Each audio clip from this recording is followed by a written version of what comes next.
Compton effect यानी Compton प्रभाव। यानी लेक्चर नंबर 11 के अंदर जो टॉपिक होगा, टॉपिक का नाम होगा कॉम्पटन प्रभाव। तो इसी ये टॉपिक है हमारी यूनिट नंबर फर्स्ट का लास्ट एंड फाइनल टॉपिक होगा और काफी बड़ा भी होगा, इसलिए इसे एक क्लास में प्रोवाइड नहीं कराया जा सकता। तो इसके लिए हम इसको 2 पार्टों में करेंगे। आज का जो क्लास के अंदर तो हम इसका पार्ट फर्स्ट भी डिस्कस करेंगे। पार्ट फर्स्ट के अंदर क्या इस कॉम्पटन प्रभाव से, कॉम्पटन प्रभाव में क्या है कि कोई भी हमने जो E यानी h ऊर्जा का कोई फोटोन लिया, यानी E इज इक्वल टू क्या है, h ऊर्जा का कोई फोटोन है, किसी विराम द्रव्यमान यानी कोई इलेक्ट्रॉन है विराम, जिसका द्रव्यमान क्या है, विराम द्रव्यमान वाले इलेक्ट्रॉन, विराम द्रव्यमान m0 मान लेता हूं मैं। विराम द्रव्यमान के इलेक्ट्रॉन पे क्या करते हैं, h ऊर्जा का कोई क्या करते हैं, यानी आपतित करवाते हैं। h ऊर्जा का कोई फोटोन है जो विराम द्रव्यमान वाले इलेक्ट्रॉन पे क्या कराते हैं, आपतित करवाते हैं, जिसके कारण क्या होगा, यानी आपतित कराने के पश्चात इलेक्ट्रॉन और प्रोटॉन दोनों क्या होंगे, परिकिरणित होंगे। मैं मान लेता हूं कि जो परिकिरणित है फोटोन इस डायरेक्शन में क्या हो रहे हैं, परिकिरणित हो रहे हैं, और इधर क्या हो रहे हैं, इलेक्ट्रॉन पर, यहां परिकिरणित इलेक्ट्रॉन यहां पर आ जाएंगे, परिकिरणित इलेक्ट्रॉन यहां पे क्या है, परिकिरणित फोटोन।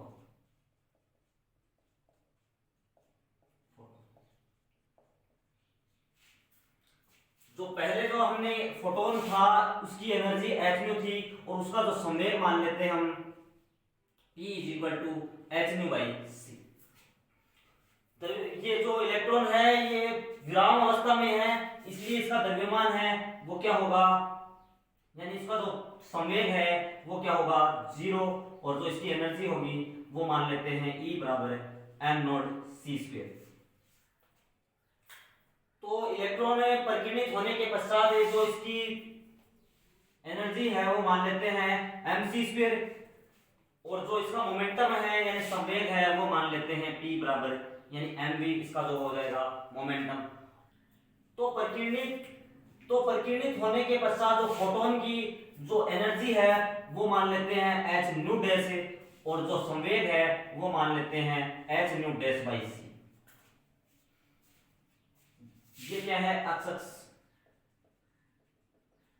और जो फोटोन है वो मान लेते हैं कि फाई एंगल से क्या होता है, परिकिरणित होता है, और इलेक्ट्रॉन है वो थीटा एंगल से क्या होता है, परिकिरणित होता है। तो इसके पश्चात कॉम्पटन ने क्या बताया कि कोई भी फोटोन है जब विराम द्रव्यमान वाले इलेक्ट्रॉन पे क्या करते हैं, आपतित करवाते हैं, तो आपतित कराने के पश्चात जो परिकिरणित तरंगों की जो तरंग दैर्ध्य यानी परिकिरणित तरंगों की तरंग दैर्ध्य क्या मान लेता हूं मैं, लैम्डा डैश, परिकिरणित तरंग की तरंग दैर्ध्य,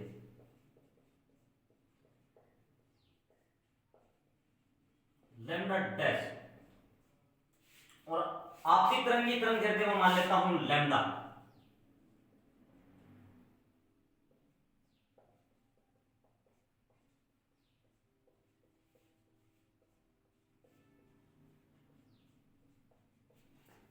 आपतित तरंग, परिकिरणित तरंगों की जो तरंग दैर्ध्य है वो मान ली हमने लैम्डा डैश है, और आपतित तरंग की जो तरंग दैर्ध्य है वो हमने लैम्डा मान ली। तो परिकिरणित तरंग की जो तरंग दैर्ध्य है वो लैम्डा डैश है और आपतित तरंगों की जो तरंग दैर्ध्य लैम्डा है। तो कॉम्पटन ने क्या बताया कि जो परिकिरणित जो तरंगों की तरंग दैर्ध्य यानी लैम्डा डैश हमेशा ही क्या होगा, लैम्डा से क्या होगा, बड़ा होगा। इसी रिलेशन के, इसी के आधार पे हम इसका प्रूफ करेंगे। ये ही प्रूफ करना है कि जो लैम्डा डैश को हमें क्या दिखाना है, बड़ा दिखाना है, और लैम्डा से यानी परिकिरणित जो तरंगों की तरंग दैर्ध्य यानी लैम्डा डैश को बड़ा दिखाना है, किससे, आपतित तरंगों की तरंग दैर्ध्य से। तो इसके कॉम्पटन प्रभाव की थ्योरी में हम लिखेंगे कि जब कोई फोटोन एक विराम द्रव्यमान वाले इलेक्ट्रॉन पे क्या होता है, आपतित होता है, तो आपतित होने के पश्चात क्या होगा, इलेक्ट्रॉन और प्रोटॉन क्या होंगे, परिकिरणित होंगे।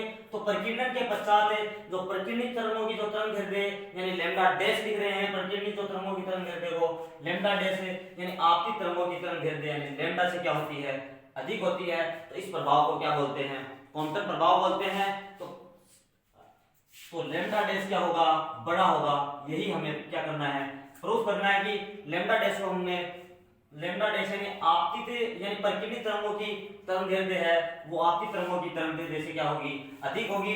तो इसके लिए जो डायग्राम बनाया था, ये विराम द्रव्यमान का कोई इलेक्ट्रॉन था, h ऊर्जा का क्या है आता है, इसमें फोटोन आता है, और जिसका संवेग क्या है यानी hν/c। तो ये क्या होगा, आपने प्रकीर्णित होगा, ये फोटोन है h ऊर्जा का। फोटोन प्रकीर्णित होने के पश्चात इसकी एनर्जी है वो hν' हो जाएगी, और जो मोमेंटम है hν'/c। ये क्या हो जाएगा, प्रकीर्णित फोटोन।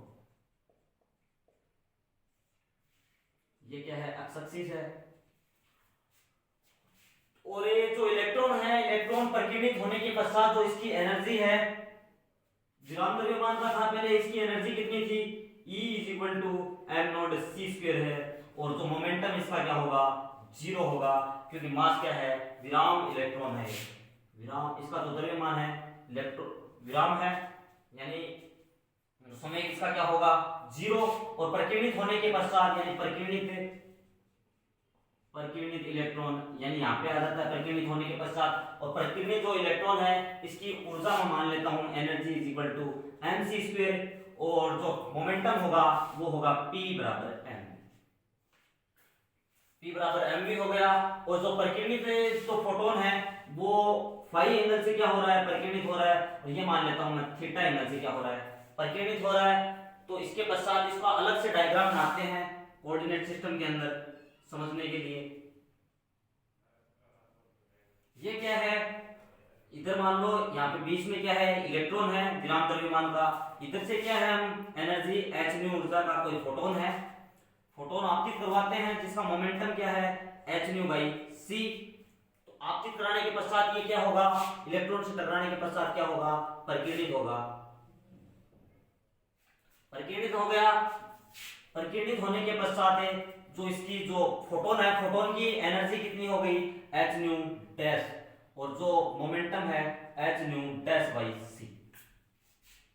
इसी प्रकार ये क्या है, इलेक्ट्रॉन प्रकीर्णित होगा, और प्रकीर्णित इलेक्ट्रॉन की जो एनर्जी थी कितनी थी, E = mc² यानी mc², और जो मोमेंटम था P = mv। तो मोमेंट यहाँ पे m0 था, विराम द्रव्यमान था, और P = क्या था यहाँ पे 0, एनर्जी किसकी m0c²। ये फाई एंगल से क्या है, कुछ नहीं, इसी डायग्राम को समझने के लिए इस प्रकार से बढ़ाया है। तो अब इसको क्या करेंगे, अलग अलग घटकों के अनुदिश देखेंगे। तो इसका जो मोमेंटम के लिए जो घटक आएगा वो आएगा P यानी hν' यानी क्षैतिज घटक है cos फाई। इसी प्रकार इसका जो घटक होगा साइन थीटा के लिए, ये ऊर्ध्वाधर घटक है, वो आ जाएगा hν'/c साइन फाई। घटकों में तोड़ रहे हैं दोनों डायरेक्शन के अनुदिश। इसी प्रकार इसके लिए घटक क्या आ जाएंगे, यानी ऊर्ध्वाधर घटक क्या आ जाएगा mv sin थीटा, और क्षैतिज घटक आ जाएगा mv cos थीटा। इतना करने के पश्चात आगे बढ़ते हैं। तब तक के लिए आप इतना बना लीजिए, या ये डायग्राम बना लीजिए, थ्योरी लिख लीजिए।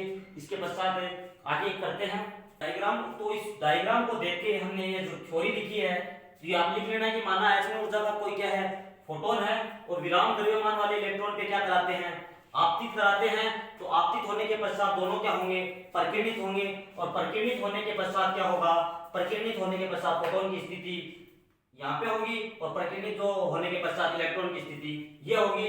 और फोटोन की जो पहले एनर्जी थी, यानी प्रकीर्णित से पहले एनर्जी hν थी, और संवेग था hν'/c, और प्रकीर्णित होने के पश्चात इनकी एनर्जी hν' हो गई, और जो संवेग है वो hν'/c हो जाता है, और ये आपतित किरण के साथ क्या है, फाई एंगल बनाता है। इसी प्रकार इलेक्ट्रॉन के लिए लिख देंगे कि इलेक्ट्रॉन के लिए क्या लिखा है कि हमने प्रकीर्णित के पश्चात इलेक्ट्रॉन की ऊर्जा वो क्या है, mc² है, और संवेग क्या है, mv है, और जो आपतित किरण के साथ क्या है, थीटा एंगल बनाता है। तो इसी के साथ में ये थ्योरी लिखने के पश्चात हम आगे करते हैं। तब तक के लिए आप इस थ्योरी को और इस डायग्राम को बनाना चाहो बना सकते हो। तो अब इसके पश्चात क्या करते हैं, ऊर्जा संरक्षण सिद्धांत का यूज करते हैं। ऊर्जा संरक्षण सिद्धांत क्या कहता है कि कोई भी कण है, पार्टिकल के टकराने से पहले ऊर्जा और टकराने के बाद ऊर्जा है वो दोनों क्या रहती है, बराबर रहती है। तो इसमें क्या लिखेंगे, ऊर्जा संरक्षण के सिद्धांत से, ऊर्जा संरक्षण के सिद्धांत से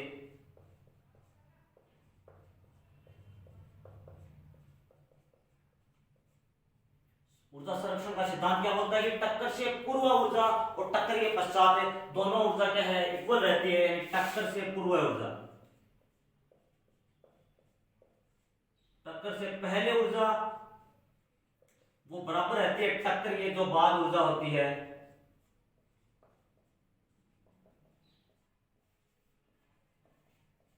तो टक्कर से पहले ऊर्जा फाइंड आउट करेंगे। टक्कर से पहले जो फोटोन की ऊर्जा थी वो क्या थी, एच न्यू, और इलेक्ट्रॉन की जो ऊर्जा थी वो क्या थी, एम नॉट सी स्क्वायर। तो टकराने के पश्चात जो ऊर्जा हो जाएगी, टक्कर के बाद ऊर्जा, फोटोन की ऊर्जा क्या हो गई थी, एच न्यू डैश, और टक्कर के पश्चात जो इलेक्ट्रॉन की ऊर्जा थी, इलेक्ट्रॉन की ऊर्जा कितनी थी, एम सी स्क्वायर। तो क्या है, ऊर्जा संरक्षण सिद्धांत का यूज किया है। ऊर्जा संरक्षण सिद्धांत के अनुसार क्या है कि टक्कर से जो पहले ऊर्जा और टक्कर के दौरान बाद ऊर्जा वो क्या होती है, इक्वल होती है। टक्कर से पूर्व इलेक्ट्रॉन की ऊर्जा क्या थी, जो फोटोन की ऊर्जा एच न्यू थी, और जो इलेक्ट्रॉन थी उसकी ऊर्जा थी एम नॉट सी स्क्वायर, और टक्कर के पश्चात फोटोन की ऊर्जा एच न्यू डैश है, और प्लस में ये एम सी स्क्वायर ये है इलेक्ट्रॉन की टकराने के पश्चात ऊर्जा। तो इस इक्वेशन से हम क्या करेंगे, m c square is equal to क्या आ जाएगा, एम नॉट सी square plus h nu minus h nu dash.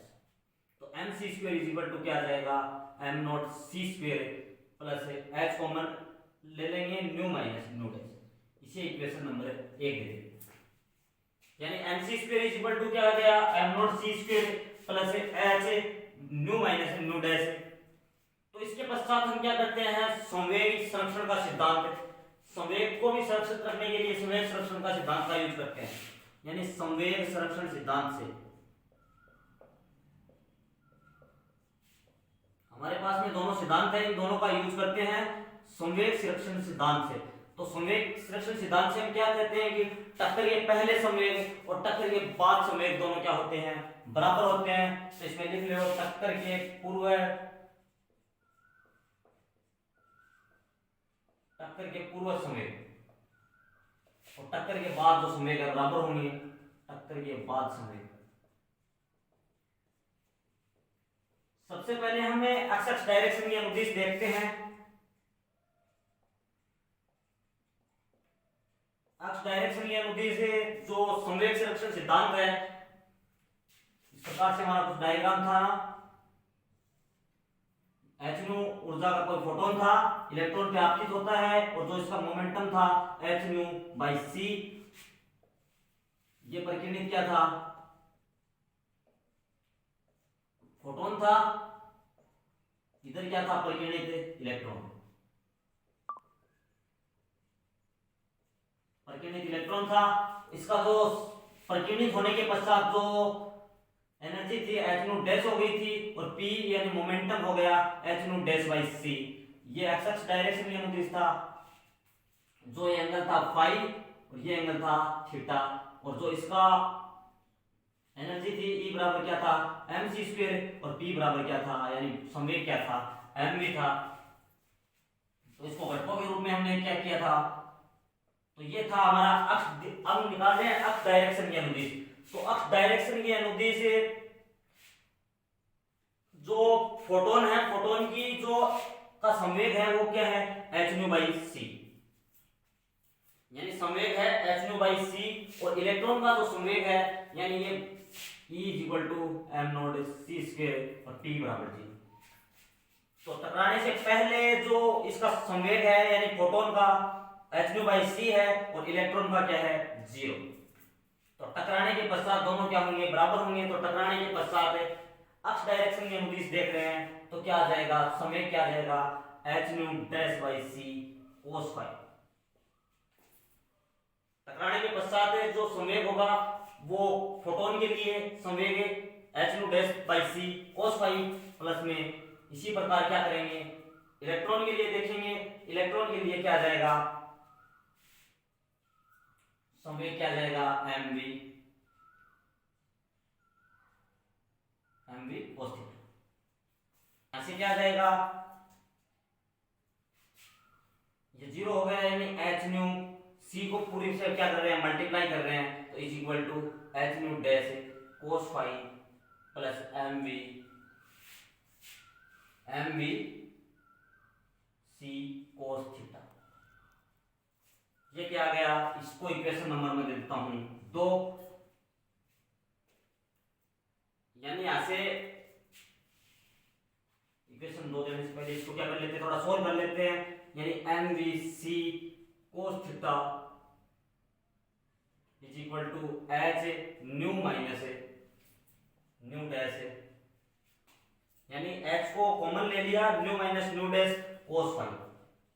इसे इक्वेशन दे देते हैं 2। इसके पश्चात क्या करेंगे y डायरेक्शन में अनुदिश करेंगे, y डायरेक्शन में अनुदिश क्या आ जाएगा तो इतना प्रिंट करने के पश्चात हम y डायरेक्शन के लिए जो मोमेंटम है वो निकालेंगे यानी कि समय संरक्षण सिद्धांत का यूज करके y डायरेक्शन या अनुदिश। तो इतना करने के पश्चात आगे करते हैं।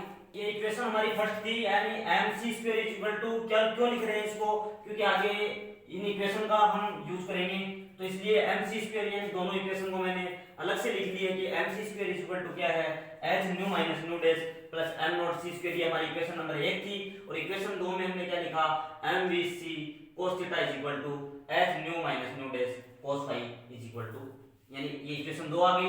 अब हम y डाल करेंगे y डायरेक्शन या अनुदिश जो समय संरक्षण का सिद्धांत है उसका यूज करेंगे यानी y डायरेक्शन या अनुदिश क्या करेंगे संवेग संरक्षण सिद्धांत से।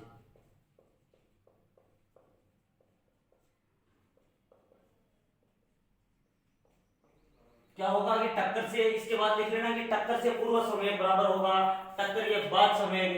तो टक्कर से पहले जो फोटोन है फोटोन का जो संवेग y डायरेक्शन में अनुदिश 0 होगा क्योंकि पार्टिकल जो फोटोन है वो x डायरेक्शन में अनुदिश क्या है x डायरेक्शन में अनुदिश है इसलिए y डायरेक्शन में अनुदिश क्या हो जाएगा 0। और इसी के जो इलेक्ट्रॉन है इलेक्ट्रॉन का भी y डायरेक्शन में अनुदिश है मोमेंटम है वो 0 होगा। और टक्कर के पश्चात क्या होगा जो फोटोन है फोटोन का जो संवेग होगा h nu dash by c यानी y डायरेक्शन में अनुदिश घटक क्या आएगा sin phi.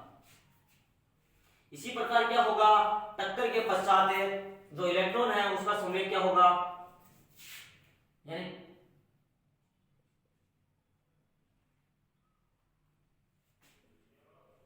mv sin theta. Negative चिन्ह है यहाँ पे नेगेटिव चिन्ह है वो अपोजिट डायरेक्शन के अनुदिश होने की वजह से यहाँ पे नेगेटिव साइन आ रहा है। तो हम क्या करेंगे यहाँ से क्या करेंगे c को कॉमन लेंगे यानी mv c sin theta is equal to क्या आ जाएगा सोल्व करने पर h nu dash sin। Equation number क्या दे देते हैं इसे 3 दे देते हैं यानी mvc sin theta is equal to क्या आ गया h nu dash sin phi. ये हमारी इक्वेशन 3 आ गई। अब हम क्या करेंगे इक्वेशन 2 इक्वेशन 2 का स्क्वायर करेंगे और इक्वेशन 3 का स्क्वायर करके दोनों को क्या करेंगे 3 का स्क्वायर करके हम दोनों को क्या कर देंगे ऐड कर देंगे। तो इक्वेशन रिजल्ट होगा क्या होगा यानी इक्वेशन 2 का स्क्वायर कर रहे हैं यानी m square v square c square. यहाँ पे भी mvc है यानी m square v square c square, यहाँ पे भी mvc है यानी m square v square c square. तो ये दोनों कॉमन आ जाएगा ऊपर क्या आ जाएगा cos square theta plus sin नीचे क्या आ जाएगा sin square theta. LHS step complete होने के पश्चात RHS का करते हैं यानी कि क्या होगा h nu minus nu dash cos phi इसका स्क्वायर होगा और दोनों को ऐड करेंगे यानी h nu dash sin phi इसका क्या करेंगे होल स्क्वायर। इतना करने के पश्चात इसकी जो वैल्यू हम जानते हैं ये क्या हो जाएगा 1 हो जाएगा। तो m square v square c square इधर इसकी होल स्क्वायर से इसको ओपन कर देंगे और इसको सोल्व करेंगे। तो m square v square c square की जो वैल्यू आ जाएगी, यानी कि एच स्क्वायर, इसको फर्स्ट इंटू से यानी ए माइनस बी की होल स्क्वायर से खोलेंगे, यानी nu square plus nu dash का square cos square five minus 2 nu dash cos five. इतना करने के पश्चात है इसको आगे खोलते हैं, यानी H square nu dash square sine square five. कुछ नहीं किया है कि साइन स्क्वायर थीटा और कोस स्क्वायर थीटा की वैल्यू क्या होगी 1 है, तो M square V square C square है, इधर इसकी होल स्क्वायर है, इसको ओपन किया है तो M square V square C square की वैल्यू क्या आ जाएगी, यानी एच स्क्वायर को अंदर मल्टीप्लाई कर देंगे plus H square nu dash का square cos square five minus 2 यानी H square nu dash cos five plus H square nu dash का स्क्वायर साइन स्क्वायर फाइव। तो इसके पश्चात क्या करेंगे, ये h square nu dash square है, यहाँ पे भी क्या है एच स्क्वायर न्यू डैश का स्क्वायर, इन दोनों में से क्या कर लेंगे एच स्क्वायर न्यू डैश का स्क्वायर दोनों में कॉमन लेंगे, और तो इसके साथ में होगा कोस square five sine square again by 1 हो जाएगा, यानी कि दोनों का एडिशन है, यानी साइन स्क्वायर फाइव और कोस स्क्वायर फाइव फिर से 1 हो जाएगा, तो एम स्क्वायर है sorry M square V square C square is equal to क्या आ जाएगा H square nu square plus H square nu dash का स्क्वायर हो जाएगा, यानी कि यहाँ से ये दोनों 1 हो जाएंगे minus 2 h square nu dash cos five. Equation number दे दो इसे 4। इतना करने के पश्चात इतना लिख लो, इतना लिखने के पश्चात आगे करते हैं, तो इतना लिख लीजिए।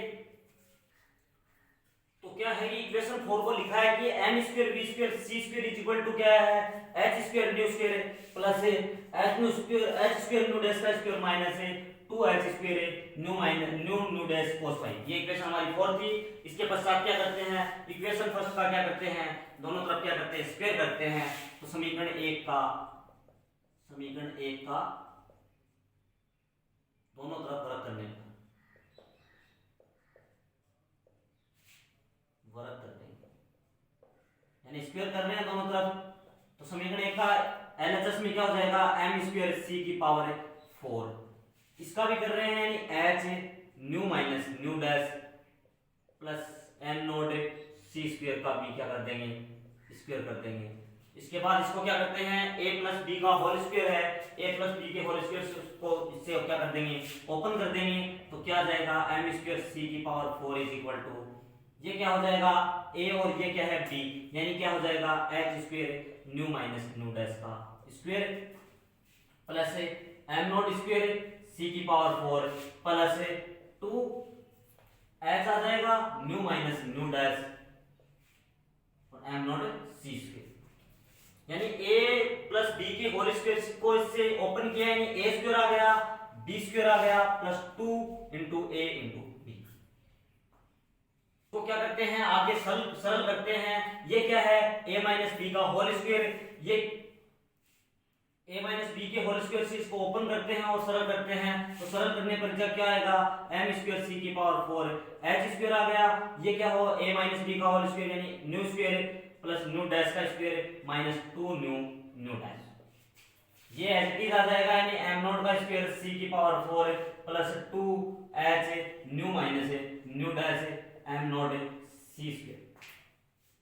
तो इसको h स्क्वायर को क्या करते हैं आगे दोनों इसको क्या करते हैं पूरे के अंदर क्या कर देते हैं मल्टीप्लाई कर देते हैं, तो क्या आ जाएगा m स्क्वायर c की power 4 is equal to h square nu square plus h square nu dash का square minus 2h square nu dash plus m naught square c की power 4 plus 2h nu minus nu dash plus यानी dot m naught c square.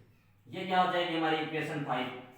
Equation 5 तक करने के पश्चात हम आगे क्या करेंगे, इक्वेशन जो 5 है इसमें से क्या करेंगे इक्वेशन 4 को क्या करेंगे सब्ट्रैक्ट करेंगे यानी घटाएंगे, तो आगे की स्टेप में लिखेंगे हम, यानी नाउ इक्वेशन 5 माइनस इक्वेशन 4।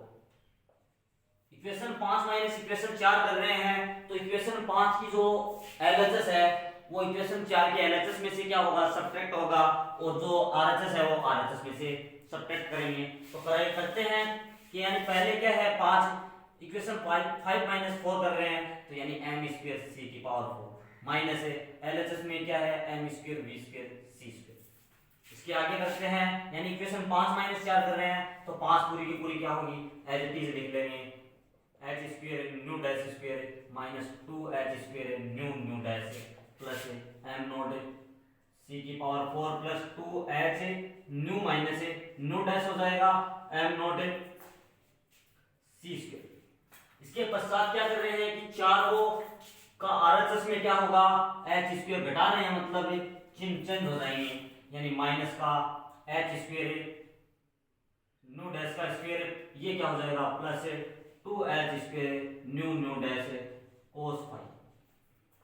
यानी इक्वेशन 5 में से इक्वेशन 4 को क्या है घटा रहे हैं तो LHS में से LHS घट जाएगा RHS में से RHS घट जाएगा तो इसके पश्चात क्या करेंगे दोनों से क्या लेंगे m स्क्वायर c की पावर 4 दोनों से क्या आएंगे कॉमन ले लेंगे यानी m स्क्वायर c की पावर 4 दोनों में m स्क्वायर है m स्क्वायर c की पावर 4 कॉमन लेने पे यहाँ पे बच गया 1 यानी m स्क्वायर बाहर आ गया c की पावर 4 बाहर ले लिया तो यानी v square upon c square यानी कॉमन लेने के पश्चात यहाँ पे क्या करेंगे ये क्या है h स्क्वायर न्यू स्क्वायर यहाँ पे भी क्या है h स्क्वायर न्यू स्क्वायर एक पॉजिटिव है एक नेगेटिव है दोनों क्या हो जाएंगे कैंसिल आउट। इसके पश्चात क्या है h स्क्वायर न्यू डैश का स्क्वायर एक ये रहा h स्क्वायर न्यू डैश का स्क्वायर एक पॉजिटिव एक नेगेटिव दोनों क्या हो जाएंगे कैंसिल आउट। तो इसके पश्चात क्या करेंगे यहाँ पे क्या है 2h स्क्वायर न्यू डैश यहाँ पे भी क्या है 2h स्क्वायर न्यू डैश दोनों में से क्या ले लेंगे कॉमन ले लेंगे यानी माइनस का 2h स्क्वायर न्यू डैश क्या आ जाएगा कॉमन आ जाएगा तो यहाँ पे क्या बचेगा 1 यहाँ से ये कॉमन लेने के पश्चात ये क्या बचेगा माइनस का cos फाई। तो इसके पश्चात क्या होगा जो बची हुई स्टेप है उसको m नॉट c की पावर क्या आ गया 4 plus 2h nu minus nu dash m naught c square. इसके क्या दे देते हैं इक्वेशन नंबर 6 दे देते हैं। इक्वेशन 6 देने के पश्चात जो बाकी का जो डेरिवेशन बचा है वो कल की क्लास में डिस्कस करेंगे। तो पार्ट फर्स्ट के अंदर हमारा जो इक्वेशन 6 तक रहेगा टॉपिक बड़ा है इसलिए क्लास में नहीं हो पाएगा। तो मिलते हैं अगली क्लास में पार्ट सेकंड के साथ।